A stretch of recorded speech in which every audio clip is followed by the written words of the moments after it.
Welcome, future doctors, to another episode of the Future Minority Doctor podcast with Dr. Sulma and Marina, where we bring you conversations to empower and inspire you to contribute to your community and the world by becoming a doctor. Hello, future minority doctors. As always, thank you for joining us again and supporting our podcast. Today, I will be interviewing an amazing doctor who I've had the pleasure to train with. She's absolutely amazing, as I said, and extremely smart. So I'd like to introduce to you Dr. Marcianna Laster. Dr. Marcianna Laster is a pediatric nephrologist at UCLA. She was born and raised in Chicago, Illinois, and completed medical school at Northwestern University. She then moved to Los Angeles, California for a residency in pediatrics at LA County USC Medical Center and a fellowship in nephrology at UCLA. Dr. Laster spends her days caring for children who require dialysis and kidney transplants. She's also a physician scientist and performs research to address racial ethnic disparities in pediatric kidney disease. When she's not working, she spends her time with her cute 5-year-old daughter, Lila, and her husband, Charles. So welcome, Dr. Marcy, to our podcast. It's such an honor to have you here and be able to ask you about your medical journey. Our hope is that there's a listener out there who will hear your story and your journey today and see a reflection of himself or herself in you. So thank you for being here. Yeah, thank you for having me. I'm really excited to be here. I love the idea of your podcast. I love the idea of providing experience broadly to future minority doctors. I think it's a great idea and will have a great impact. So thank you for having me. Yes, thanks. Okay, so let's start out by if you can just explain what exactly a pediatric nephrologist is and then what a typical day is like for you. So I am a pediatric kidney doctor. I take care of kids who have kidney diseases of all kinds, especially kids whose kidney diseases cause their kidneys to fail and they require dialysis or transplant. So a typical day for me, it really depends on what I'm doing. So I can be assigned to be in the hospital a week out of the month, or I can have time at home or in the office to do research. So on a typical day in the hospital, I'll go in, I'll round with the team, which includes the residents, the fellows, sometimes medical students and other people like social workers and staff. And we'll round on the patients that are admitted. And then afterwards, we'll do some teaching, usually nephrology related teaching. And then afterwards, we'll get consults, which are these calls from other teams to come see their patients because they believe their patients have kidney issues. So that's a typical day in the hospital. And when I'm on research, my day can really look like I like it to look. So I can decide to spend my morning focused on writing a paper or doing more research on the computer, or I can decide to delay that to the afternoon and maybe create a presentation. So it really all depends on what I have to do at that time. And I like research because I really get to fill my day out the way that I want to fill it out. There's no schedule to it, and it's really just up to me to get the projects done. Okay. So what type of research do you do, or what's your area that you really are interested in? So my research is in racial ethnic disparities and differences within the pediatric kidney disease community. So I specifically look at racial differences at the level of bone because our kids, when their kidneys fail, their bones go haywire. And a lot of what we do on a day-by-day basis is really treating the bone disease because the bone and the heart interact in kidney failure. So we want to make sure that we're treating that bone disease the best way that we can. So what my research does, or is attempting to do, is to move towards a more precision medicine kind of treatment where each patient gets the right treatment at the right time as opposed to treating patients broadly. So the first way that I've gone about getting a more precision medicine approach is by looking at racial ethnic differences and how that might inform the care that we give our patients. Okay. What kind of disparities have you looked or have you seen with your research? Yeah, so it's interesting. I just gave a talk on disparities yesterday, so it's all fresh in my mind. So in pediatric kidney disease, so I was actually surprised. So where we trained, we saw a lot of disparities, right? In residency, thankfully, Yes. we had LA County USC who was directly tackling those disparities in health equity or health access with our patient population. But I was surprised when I came out of county that there were disparities within pediatric nephrology. And when one of my mentors told me that, I was a little bit like, wow, like there could be disparities in who gets a transplant or how quickly you end up on dialysis. It really surprised me. So I started to do a little bit of background into the disparities that existed. And one of the major ones is that Black kids who are on dialysis, they have a much higher mortality rate, 64% higher, meaning they die more than white kids who are on dialysis. And we don't know the exact cause of this, but we know that a lot of that death is due to cardiovascular issues. And you may be thinking, well, kids don't usually get cardiovascular disease, but when their kidneys fail, they actually die of things like heart attacks, strokes, things like that. So my research is really trying to look at how the bone might be affecting that heart system and make sure that what we do to the bone isn't driving that disparity in mortality that we see. Okay. That's interesting. That's a huge difference, the Yeah, 64% that you it mentioned. is. Yeah. Wow. Well, I'm glad you're doing that work. That is very meaningful. Are you the first doctor in your family? I am.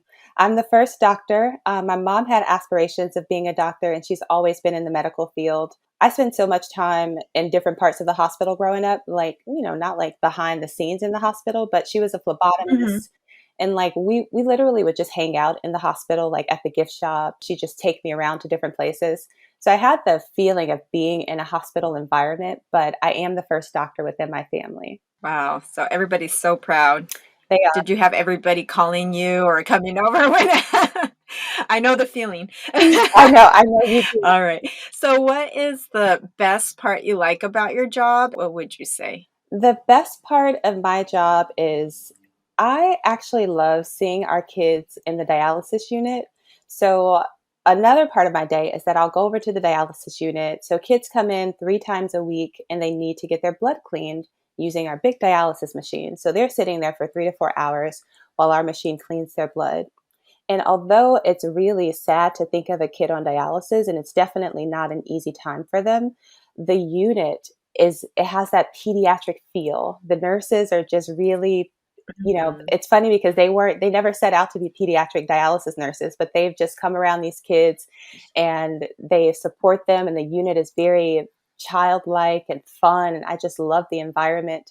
But one of the best things about that environment is seeing the patients when they open up finally. Because when they first start dialysis, rightfully so, they're really closed off. They're trying to process the whole deal. It's different. Their whole life has changed. Suddenly they're coming to a place at 6 a.m. to get their blood clean and sitting there for 3 hours. So the tendency is for them to shut down. But even just of this week, I saw some teenagers on dialysis and they were actually talking to me. I was like, oh my gosh, you're like a really cool kid. Like you're talking to me. And it took a whole year for them to really open up. But at some point, they like open up and they never get used to dialysis because it's just not a good experience. But I think they come and at least open up to our unit, and we get to see them blossom in that way. Mhm. I was just going to say, if you can just explain what dialysis is, just for our listeners. So dialysis is a process where we replace the function of the non-functioning kidneys. So usually your kidneys clean your blood and remove fluid for you, pee for you. But when your Mhm. kidneys fail, they can't do that anymore. So, dialysis is a form of cleaning the blood. The most common type is called hemodialysis, and that's where blood comes out of the body. It goes into a machine. The machine cleans it, removes any extra fluid, and then sends the clean blood back into your body. And that's probably the form that you've heard of if you have family members that are on dialysis, although there are other forms of dialysis out there. Thank you for clarifying that. And then what would you say is the worst part about your job? So, the worst part is definitely the death that we see in this field. In pediatrics in general, there doesn't tend to be a lot of mortality or death from disease, but as you start to specialize in, say, nephrology, the patients that you see are just sicker. You see more ICU patients, and it's definitely the loss of life that's the hardest. And of course, we try our best, but some things are just beyond your control. Most things are beyond your control. You try your best with your book knowledge, but um, most things are just can't be prevented. And sometimes it's sudden, and It is a hard part of our job, but I am grateful for the opportunity to be able to provide a lot of our patients the chance to continue living. So dialysis can be life sustaining, whereas if they did not have dialysis, there would not be another option for them.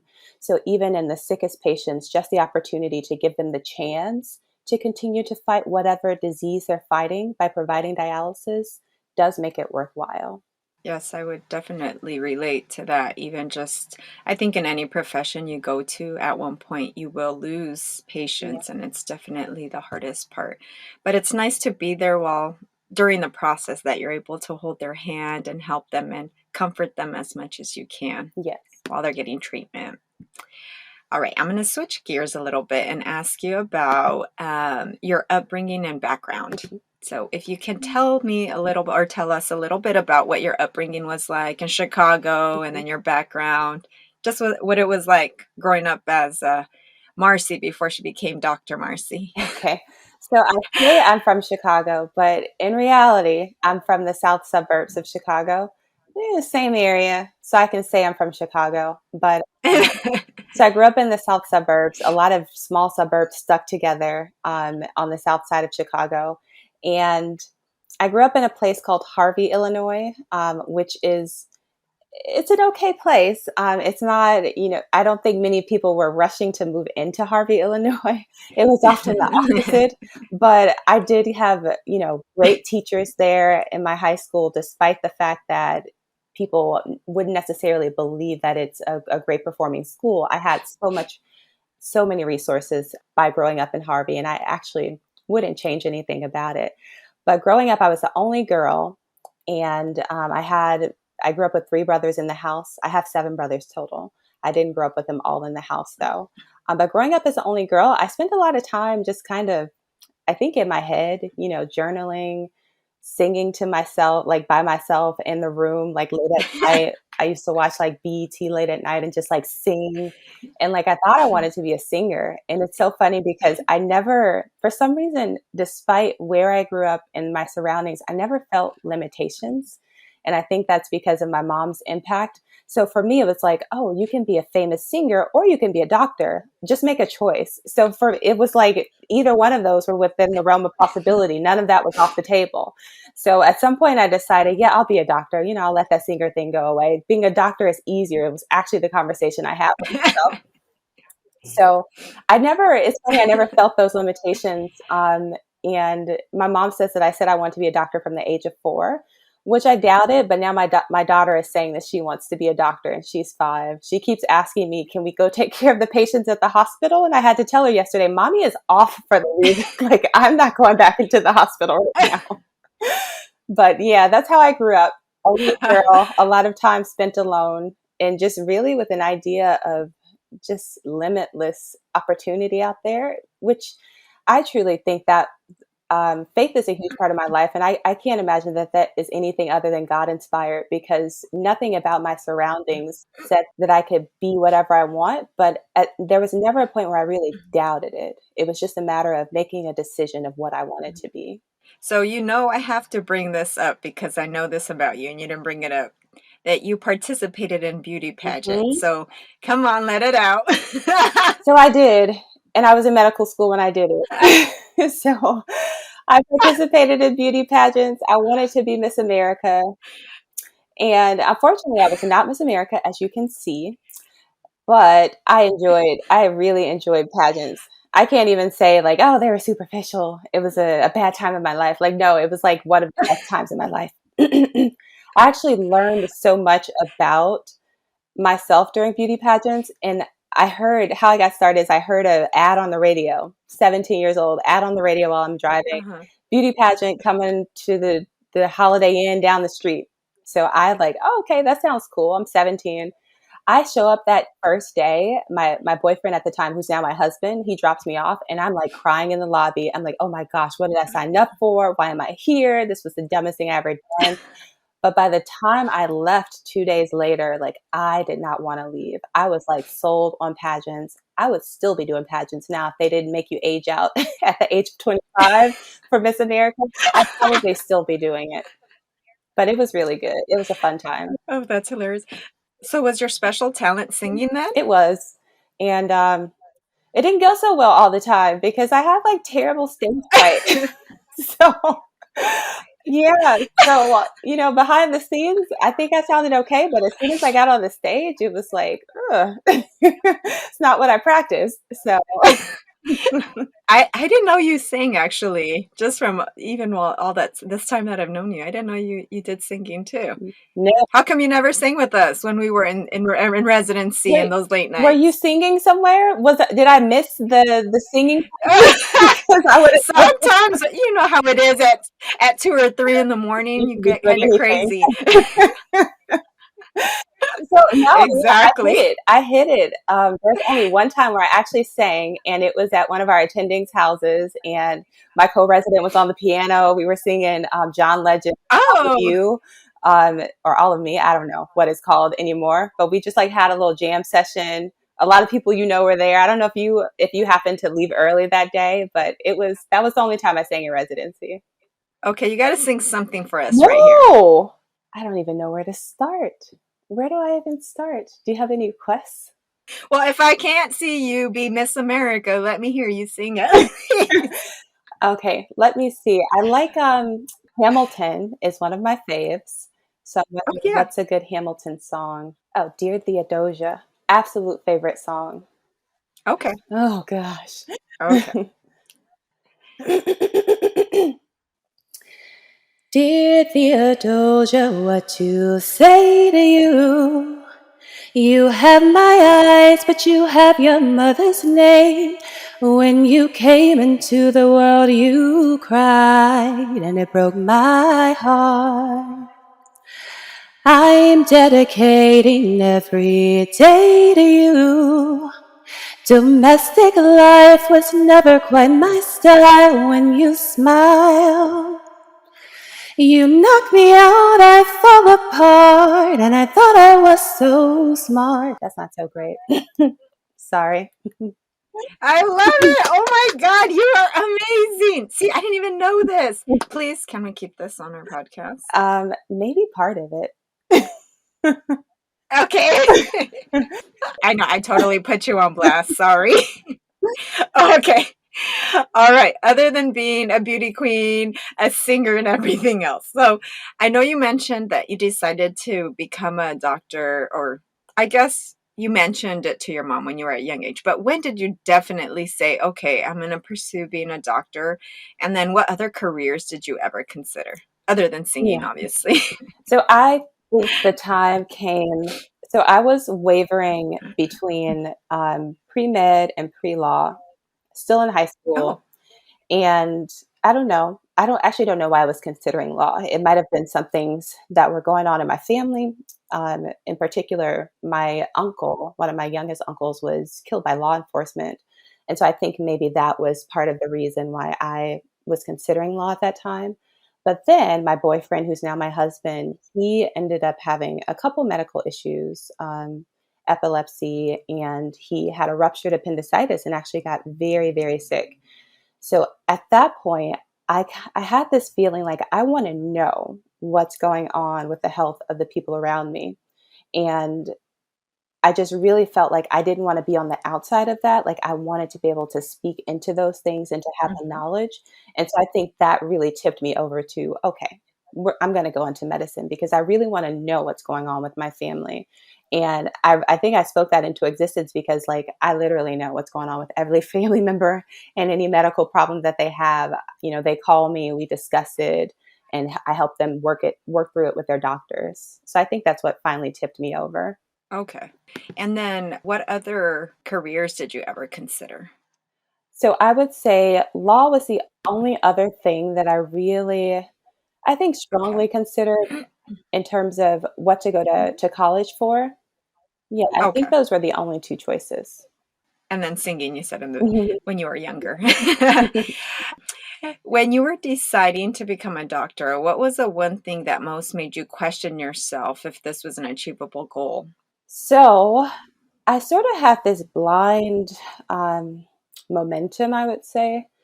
So I would make steps to do things without really processing what I was doing. So, going to college for me was just like, okay, even though no one has ever gone to a 4-year college around me, it was just like, okay, this is what you do. Sign up for college, get some scholarships, do it. Then go into medical school, apply to medical school. This is what you do. This is the natural progression. But as I did all of those things, the one thing that stood out and that I had to battle with was the idea of whether I was just smart within my community as opposed to I'm smart enough to accomplish what it takes to be a doctor. And so I had to fight those feelings because, maybe I'm just Harvey smart, or although a lot of smart people come out of Harvey, a lot of Mhm. doctors a lot of people have become doctors that I've grown up with. But just this feeling of, this person went to this college or they grew up in this environment, or, just those feelings of whether I'm good enough was always the issue that I dealt with every step along the way. Thank you for bringing that up. It's a topic that we talk about on our podcast because it's a common theme and a common feeling amongst a lot of us. Exactly what you said is, am I smart enough? Am I good enough? Can I actually really do it? So, thanks for sharing that with us. And can you just maybe tell our listeners about what your journey was like going through college, medical school, and even residency or fellowship? Just maybe some key points that you'd like to share with some of the high school and college students listening today. So my journey was one of sort of a new adventure at every turn because I didn't have anyone to tell me what to expect. So even just applying to medical school, I look back on that time and I just realized that it would have been nice for someone to just let me know how to be prepared, or, even what's the best way to dress for a medical interview or a medical school interview. Um, it would have been nice to have someone who's gone before me. And I didn't have that mentorship. And hopefully, your listeners are developing that mentorship, either through this podcast or other ways. So I think that was the hardest part, is just knowing what comes next. But I think thankfully that didn't stop me, because for some reason I just, like I said, I had this blind momentum where I would just do the next step. I like to check things off my list. And so whatever was next on the list is what I would check off. And my medical journey really has been one of just, I believe God just really guided my journey to the point where things that didn't happen that I thought I wanted to happen actually were for my benefit. So, like, even in residency, my number one residency choice, I thought I was gonna go there, I did not get it. Where I ended up though, Zulma, as you know, was so key to my development, like, crucial to my development. I was surrounded by people who believed in me and who set me up for chances to shine, and so even when things didn't go right or what I thought was right, it worked out for my good, and I can definitely say my journey did not take the steps that I planned, but the steps that it did take were everything I needed. Where I am now is literally because I ended up at LAC-USC and I met my mentor there, who then helped me to get into fellowship at UCLA and eventually end up as faculty there. So the journey can Mm. be, it will take you where you need to be. So even if you get what seems like disappointing news, just know that there could be something where you end up that's important for you to gain in your journey. Yeah, sometimes you get bummed about an outcome, right? And it actually ends up being a blessing in disguise. And I agree with you with that. It's usually we plan things to go a certain way, but they never do. Yeah. They go up, down, and all around. So I definitely agree. And I remember when we were in residency that you had shared with us about a medical condition that you actually have. And I just bring this up because we have had students who reach out to us who have chronic underlying medical conditions, and they question themselves in high school or even college if this would be a limiting factor in them becoming a physician. So yes, so I do have chronic hearing loss. I learned about my hearing loss while in medical school. So throughout my life, I just had trouble hearing. So a friend would whisper something to me, I never hear it. And so it was just kind of the running joke of like, you never hear anything. and I just breeze by, Mhm. get through it, sit in the front of the class so I can hear the teacher. But in medical school, it just became impossible to breeze by anymore. I don't know if it got worse or if the larger classrooms made it harder. But I remember sitting in our problem-based learning classes. So my hearing loss actually gets worse when I'm in small environments because people tend to talk quieter and there's no amplification. Oh, So okay. in our Mhm. based learning classrooms where you come together with a small group of your colleagues in medical school and you talk about a specific case and you learn together. I could not hear a thing, absolutely nothing. And part of how you get graded is your interaction. And so I literally could not interact.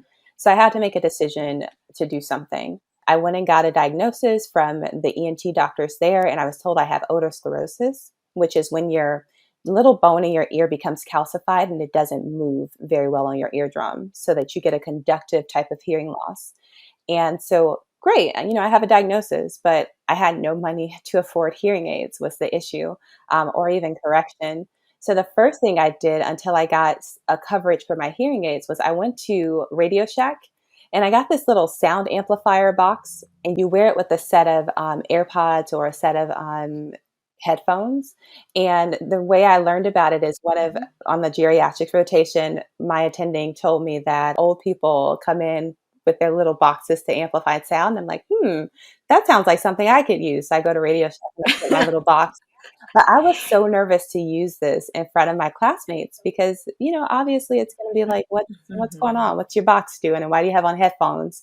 And so I Mhm. just made myself use it, and I would practice at home how to turn the volume up and down discreetly. But then at some point, I had to use it in these problem based learning sessions. And so I just did. And things looked up from there. Like I just had to do it. And no one really said anything. It was just like, okay, you got a little box. Let's keep going. Let's talk about this patient. So, it was a hard thing for me to do. But thankfully, eventually, I was able to get hearing aids to correct the hearing loss. And I did learn a whole lot about myself during that time. And it really just made me step out and just be like, hey, this is who I am. I can't hear you. If you want me to participate, I'm going to have to use this little box here. So just to get that out there, let's keep going. See this patient. So yeah, Y so my hearing loss does yeah. still affect me, so I wear hearing aids, but I've become like the master at taking my hearing aids out before I listen to a patient's heart. So I'm like discreetly, taking it out, dropping it into my pocket, put on my amplified stethoscope so that I can actually hear what's happening, and then listening and then putting them back on so that I can talk to the patient afterwards.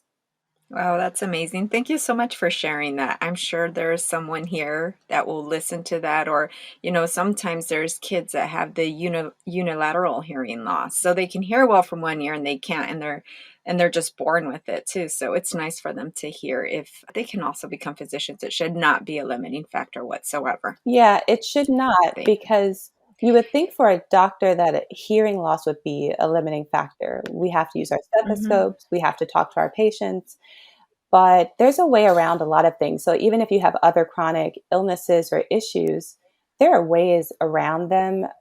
So don't let that limit you. See what other people have done or see if there are modifications that you can take to make this happen. I can tell you a lot of doctors have chronic illnesses that you'll never know about, but that it never limited them or stopped Mhm. them from becoming a doctor. Exactly. What obstacles, at least that you feel were your obstacles, did you face along this whole medical journey? And then how did you overcome those? My obstacles, I really think, were internal. I did not, and I laugh about this because I don't know if it was protection. It probably was protection, divine protection of me, or if it was my hearing loss, where I didn't encounter a lot of people, a lot of pushback racially. I always had, but what I dealt with was the internal feeling of being other. So I say it could have been my hearing loss because a lot of things that were said, I would often not hear.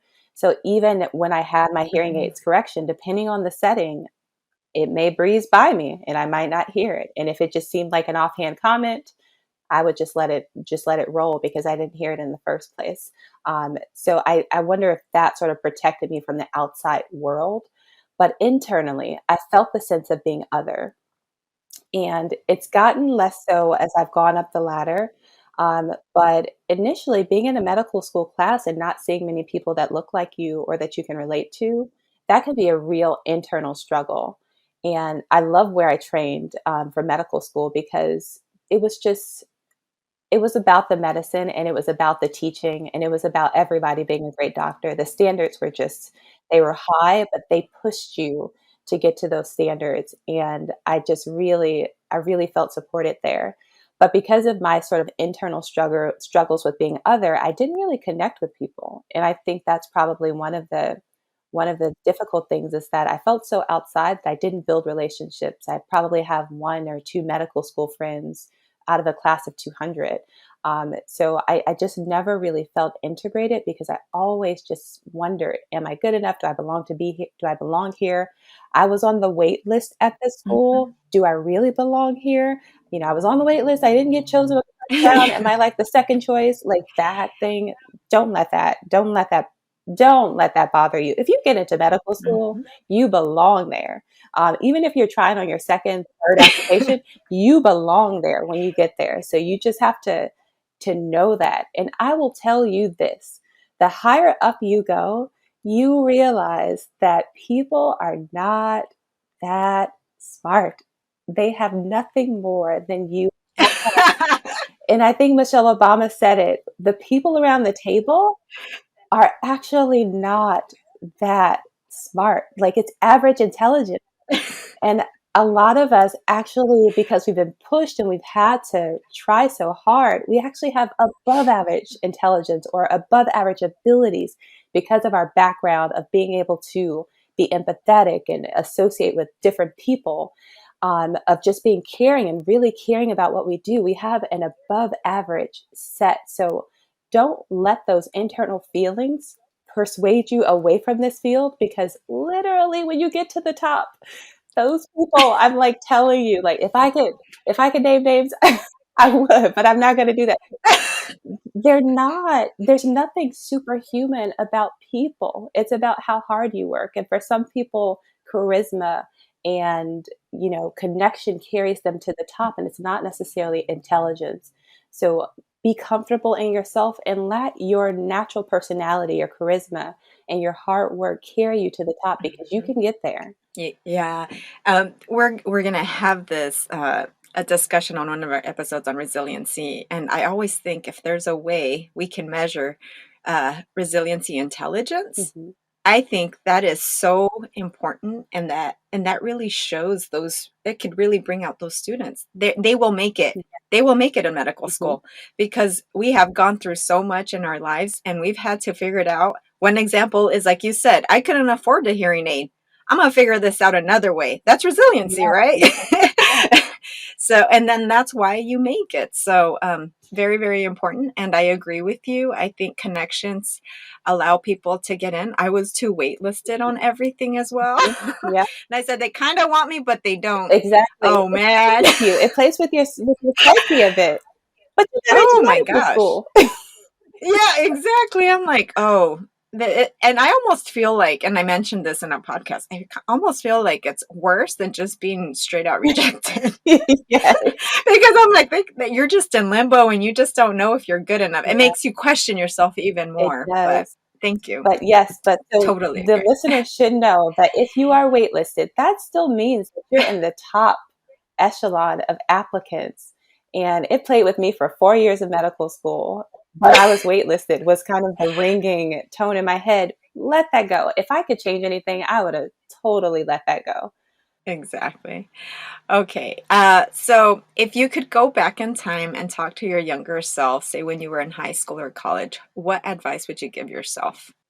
If I could go back in time, I would tell my younger self to really focus on who I am as a person and really try to get to know myself and to be that self in all environments. So, as I grew up, maybe because of the hearing loss, maybe because of what was transpiring in my life, I think I became what other people needed me to be, which was very just reserved and not really wanting to shine, not really wanting to ruffle feathers, and maybe it served a purpose in life, but it went on and it carried on throughout life.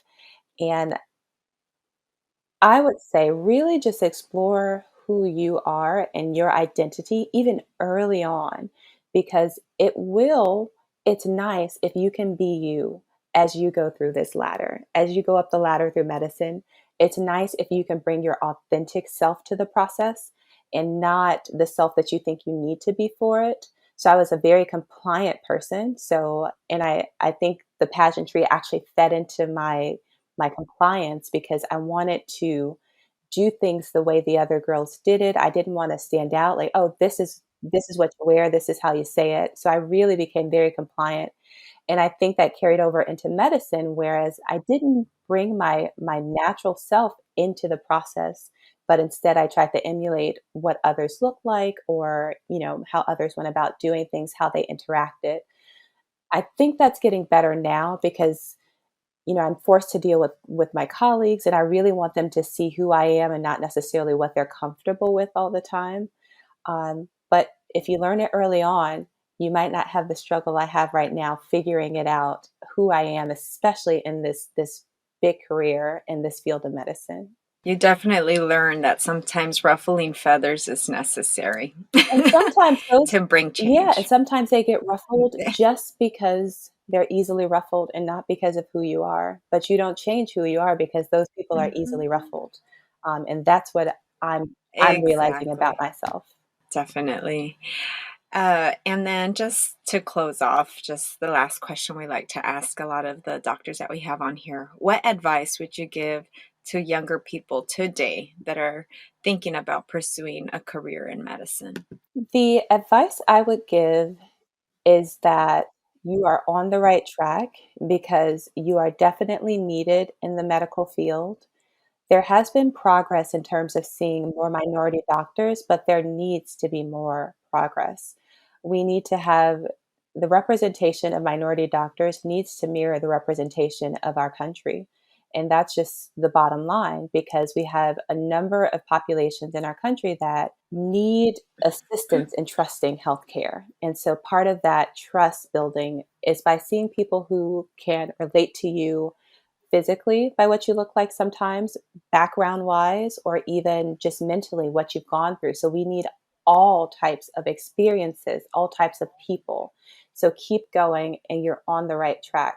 I would say that don't settle for less than what you want because there are different ways to become a provider in this system. So if you're going for it to be a doctor, don't settle for anything less than that.